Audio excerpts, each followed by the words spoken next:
Willet Purple Tops have over 20 different mash bills. Do you think you could dance? Let's find out.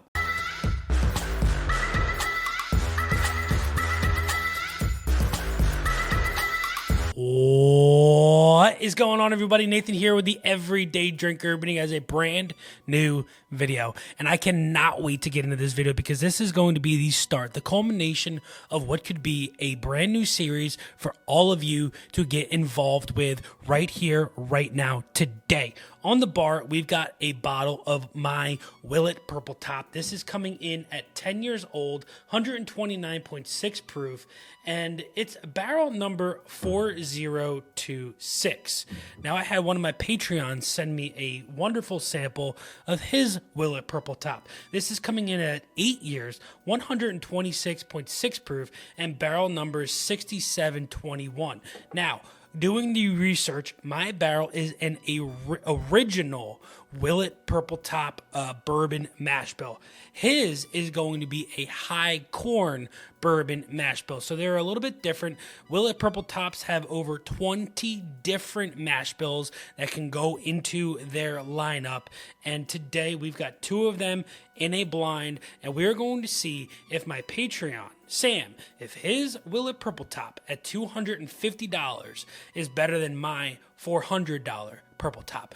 Make sure you guys drop that like. Make sure you guys smash that subscribe button on the road to 15,000 subscribers. Check the link out down below for the Patreon. Check the link out down below as well for the email. This is the way that you guys can get into this. If you want to send me a sample of a single barrel that I also have and you think yours is better than mine, let's get together, hit me up, and let's see if your sample is better than mine. But here we go. We've got A and B. This is going to be fun. We've got over $600 worth of supposed bourbon on the bar. And let's start with sample letter A. Super sweet nose. Super, super sweet. Butterscotch galore on this nose. Holy cow. I just want to go in and divulge in the noses of both of these and see what the differences are just off of the nose.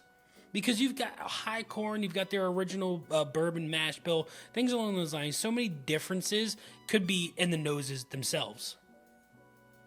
A little bit darker. Now, I don't know if that sweetness correlates from the sweetness coming from the barrel or the sweetness from the corn. I've got no idea because his is 8 years, mine is 10 years. There's a little bit difference in the age. Proof is somewhat similar, but the big main difference is going to be that mash bill. Much, much sweeter on glass A here. Whereas glass B is darker, a little bit, I wouldn't say it's bolder, but what B has is a little bit more of B really does have more of an oak presence, and 2 years, I don't know if it's enough to influence that, but I'm definitely getting a little bit more of an oaky vibe off of B. Now going in on glass A, it's weird, I get a licorice note. I've never really gotten a lot of licoricey notes off of whiskeys before, but this one right here definitely has that black licorice vibe. There's a little bit of a confectionery sugary note, that powdered sugar. But man, that licorice note is very, very prevalent on this. Let's get into the palate. It's got the punch. Wow, holy cow. That thing lasts and lingers, and it's almost like I'm imagining, hear me out here, I am imagining a boa constrictor constricting every last little bit of what that bourbon is onto my tongue. All of the soft, subtle nuances, but the bold, just like wow factor that this has. It's so dry, it's oaky, it's sweet. It's got that little bit of a butterscotch, but I do get a little bit more of a rye punch off of this. And it's making my mind wander from thinking that this was the 10-year to now maybe this is the 10-year, but I've got absolutely no idea because that's a really good sip. Man, that is incredible. It's so nice. It's enjoyable. The finish is wonderful. The mouthfeel is really what is the thing that I love about this, because it coats everything, but it doesn't give you a lot of. It brings so much joy off of this sip. It gotta go to B. Gotta give B its flowers, and let's see what B's got to offer. Going into B, I am getting almost a little bit more of a Sharpie note, whereas A, I got that, that licoricey vibe off of it. B, as much as I don't want to find licorice or Sharpie, I do find a little bit of a Sharpie note on this glass. I do get that oak note.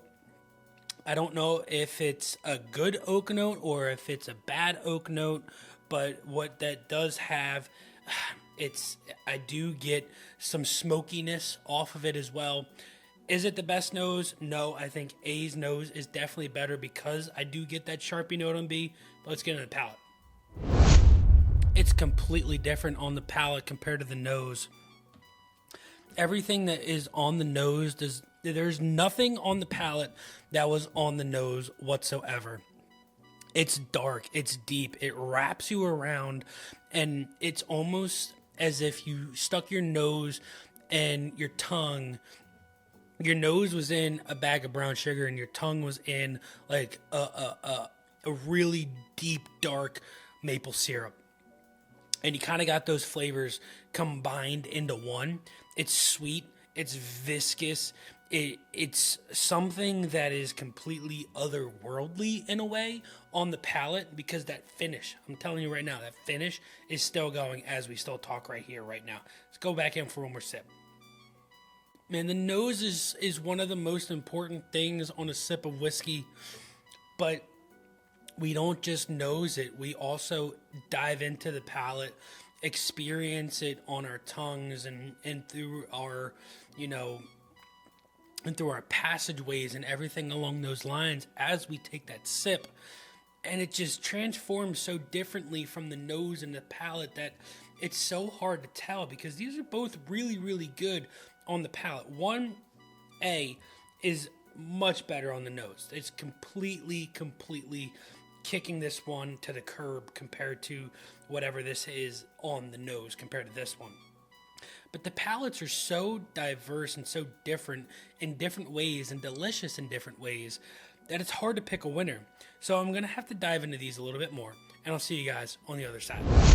Ladies and gentlemen, this is one of the hardest, side-by-side blinds that I have had to do, because it's hard to take the price out of these two bottles or glasses here, because I got mine for MSRP at $400.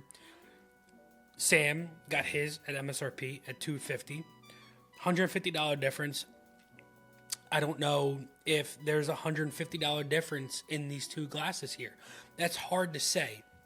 I don't know if either one of these are worth $250. But what I will say is the nose and the palate of glass A here. The nose is, I'm going to give it a 9. And I'm going to give the nose of B a 4. And I'm going to give the nose of B a 4 because of that Sharpie note that I get every single time I go into it. I'm going to have to give the edge to A here on the palate as well, because it's sweet, it's enjoyable, it's got a lot of enjoyable factors. The butterscotch, the brown sugary notes, the oaky notes. It has a little bit of a floral note as well. That licoricey note that I got on the nose does not transfer into the palate whatsoever. But here over at B, I got a little bit of an astringency, a little bit of a bitter oaky note that I was not a big fan of. And I don't know if it's the age that has to do something with that compared to what A is. Maybe A is the 8-year, maybe B is the 10-year. I've got no idea. But I do have to say this. Once that astringency falls off, the finish of B is absolutely wonderful. It lasts and lasts and lasts and lingers and lingers and lingers on for absolutely ever. Whereas A here kind of tapers off a little bit after that mid palate, but it does not give any off-puttingness, any bitterness or things along those lines. So with that said, I have to give A the win because it doesn't have anything that is off-putting. The finish of B might be the best out of the two, but the nose and the initial palate to the mid palate of A gives this its win. So with that said, let's find out what glass A is. On the bottom of this glass, we've got number 1. If you guys can see that, we've got number 1. I can't remember what these two are. So here we go. That's not that. Number 2, as you guys can see there, is going to be.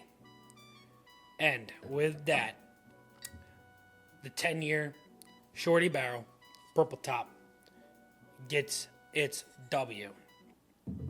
Sam, I can't thank you enough for sending this sample my way. This was a fun video. A blind that, it's not a lot of people get to be able to say that they did this kind of a blind, and I'm very, very fortunate to be able to do it. And I want to be able to do it with a bunch of other samples that you guys think that you have that could beat out my samples.